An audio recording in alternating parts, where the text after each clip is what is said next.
أعوذ بالله من الشيطان الرجيم. بسم الله الرحمن الرحيم. قل أوحي إلي أنه استمع نفر من الجن فقالوا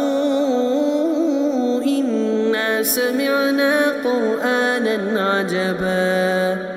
يهدي إلى الرشد فآمنا به ولن نشرك بربنا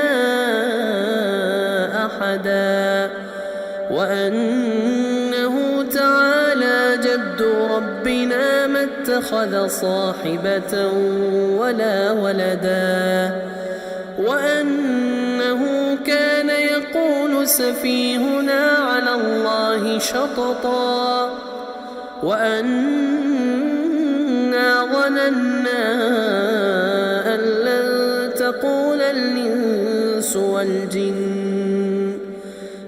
لن تقول الإنس والجن على الله كذبا وأنه كان رجال من الإنس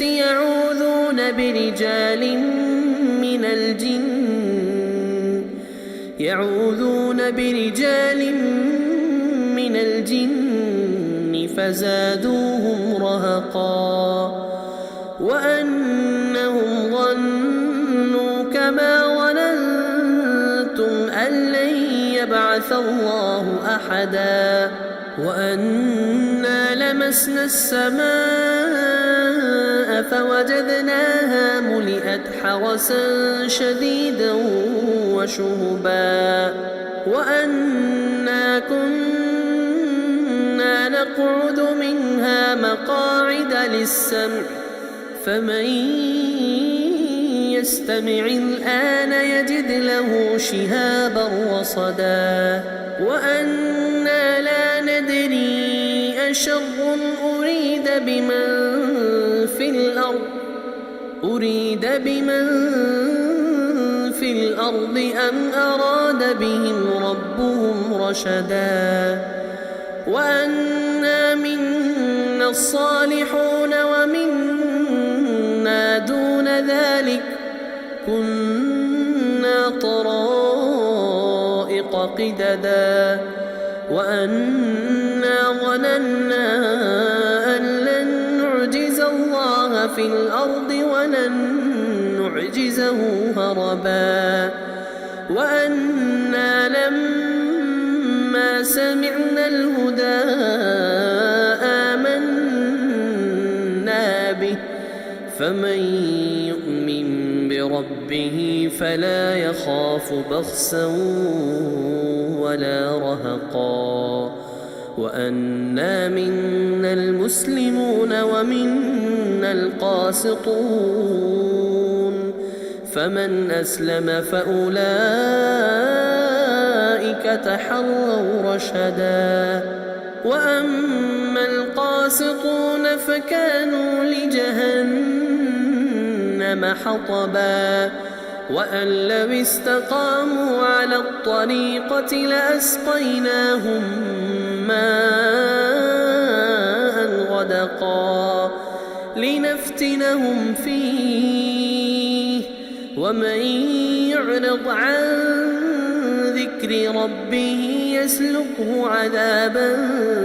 صعدا وأن المساجد لله فلا تدعوا مع الله أحدا وأنه لما قام عبد الله يدعوه كادوا يكونون عليه لبدا قل إنما أدعو ربي ولا أشرك به أحدا قل إني لا أملك لكم ضرا ولا رشدا قل إني لن يجيرني من الله أحد ولن أجد من دونه ملتحدا إلا بلاغا من الله ورسالاته ومن يعص الله ورسوله فإن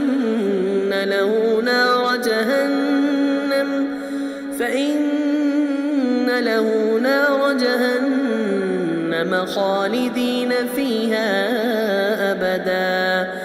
حتى إذا رأوا ما يوعدون فسيعلمون من أضعف ناصرا وأقل عددا قل إن أدري أقريب ما توعدون أم يجعل له ربي أمدا عالم الغيب فلا يظهر على غيبه أحدا إلا من ارتضى من رسول فإنه يسلك